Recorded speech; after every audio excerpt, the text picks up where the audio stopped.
Some stories are written in ink, others in smoke. Today, we trace a forgotten thread: how a revolution lit the first sparks of America's cigar culture.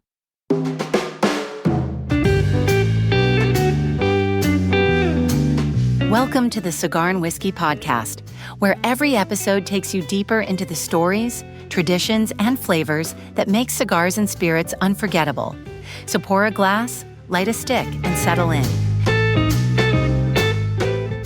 Close your eyes and imagine America in the 1770s. The air is heavy with tension. The colonies are restless, taverns are buzzing with talk of independence, and the smell of tobacco clings to the rafters. Tobacco wasn't just a habit, it was the heartbeat of the colonial economy. In Virginia and Maryland, hogsheads of cured leaf weren't simply crops, they were currency. A farmer could pay his debts, settle his taxes, or even arrange a dowry with tobacco. Pipes were the everyday tool for consuming it. A clay pipe filled with Virginia leaf was as common as a mug of ale. But cigars? Those were rare, exotic. A mark of wealth or connection, imported at great cost from Havana. To most colonists, cigars were curiosities, something whispered about but seldom seen. That would change because of one man, Israel Putnam. Putnam was no ordinary farmer. By the time the Revolution began, he was already a veteran of the French and Indian War, a man who had seen battle across New England and beyond. In 1762, during Britain's brief capture of Havana, Putnam encountered Cuban cigars firsthand.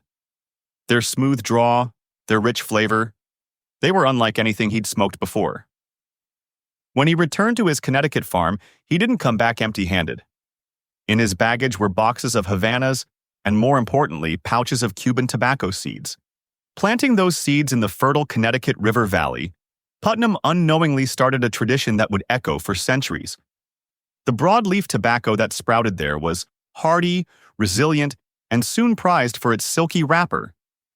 Today, the Connecticut wrapper is still a standard in the cigar world, a direct descendant of those Revolutionary-era plantings.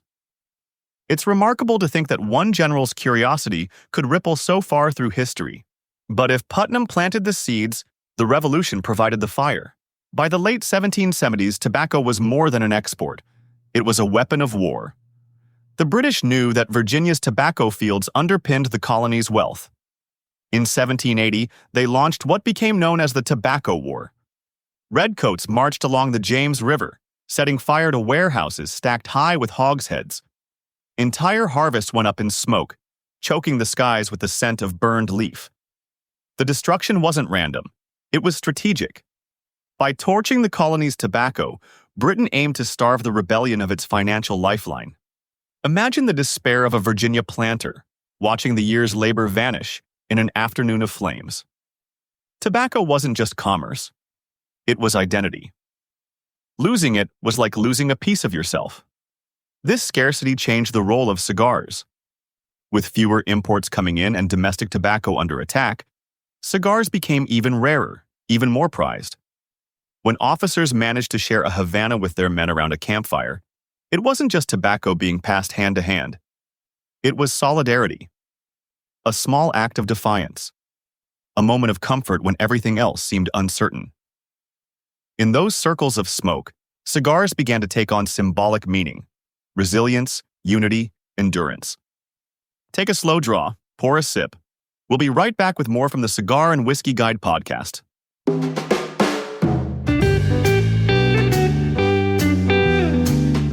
You're listening to the Cigar and Whiskey Podcast, your companion for cigar culture, whiskey wisdom, and everything in between. Want more? Visit us anytime at cigarandwhiskeyguide.com for articles, reviews, and pairing tips. When the Revolution ended and independence was secured, the story of cigars in America didn't fade. It grew stronger. Those Cuban seeds Putnam had planted thrived in Connecticut's soil. Farmers refined their methods, creating wrappers that would one day be sought after worldwide.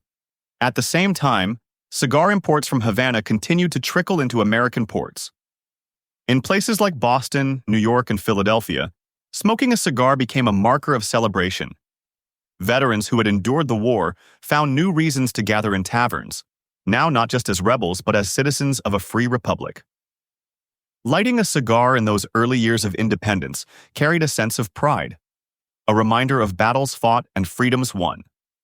By the early 19th century, small cigar workshops began appearing in New England and Pennsylvania. Immigrant craftsmen, skilled in rolling tobacco, added their labor to the growing trade. The humble stogie, named after the Conestoga wagons that carried goods across Pennsylvania, became the smoke of choice for working men. At the same time, wealthier Americans puffed on Havanas in gentlemen's clubs, their smoke curling above polished mahogany tables as they debated politics and business. This dual identity is what made cigars uniquely American. They weren't just a luxury for elites, nor just a comfort for laborers. They were both. Democratic in their own smoky way. Just as the Revolution promised liberty across class lines, cigars became a ritual shared by many. By the mid-19th century, cigar culture was firmly rooted. Cities like Lancaster and New Haven buzzed with factories. Immigrant neighborhoods were filled with rollers plying their trade. Politicians on Capitol Hill lit cigars during debates, while shopkeepers enjoyed stogies on stoops after closing up for the day. From porches to parlors, cigars were woven into the fabric of daily life. And through it all, the revolutionary origins lingered. Every Connecticut wrapper carried the legacy of Putnam's Havanas seeds. Every story of scarcity during the Tobacco War reminded Americans of resilience in the face of loss. Cigars weren't just smoke. They were history you could hold between your fingers. From Havana seeds to the fires of the Tobacco War, cigars rose from scarcity to become part of America's identity. Every cigar lit today carries that legacy. A taste of resilience, freedom, and history itself.